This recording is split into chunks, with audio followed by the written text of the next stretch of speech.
Hi అండి, అందరూ ఎలా ఉన్నారు? ఈరోజు రాగి జావ ఎలా చూద్దామండి.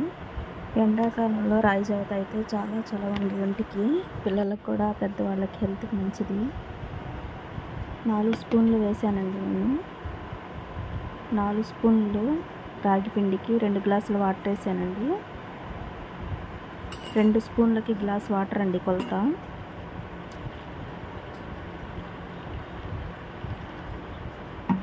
సుమారుగా 2 గ్లాసులు వాటర్ వేసానండి.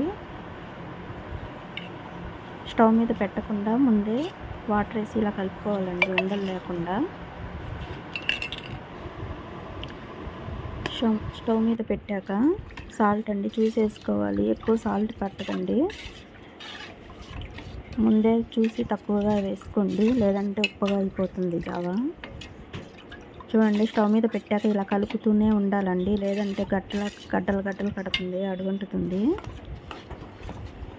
హై ఫ్లేమ్లో ఫస్ట్ పెట్టాక తర్వాత ఇలాగా దగ్గర అయ్యాక సిమ్లో పెట్టి 2 నిమిషాలు ఉడికించుకోవాలండి. వీడియోలో చూపించిన విధంగా. నా వీడియోస్ నచ్చితే లైక్ చేయండి, షేర్ చేయండి, సబ్స్క్రైబ్ చేయండి. చూడండి, ఇలా దగ్గరికి రావాలి, కలుపుతూనే ఉండాలండి. చూడండి, ఇలా దగ్గరికి వచ్చాక స్టవ్ ఆఫ్ చేయాలండి. స్టవ్ ఆఫ్ అయ్యాక చల్లారాలండి, పూర్తిగా చల్లారాలండి. ఇది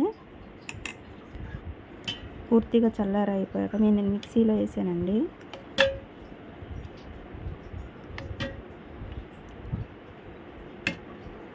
మీకు కావాలంటే విస్కర్తో అయినా తిప్పుకోవచ్చండి. పెరిగేసి వాటర్ వేసి పెద్ద గిన్నెలో వేసి నేను మిక్సీ పట్టానండి.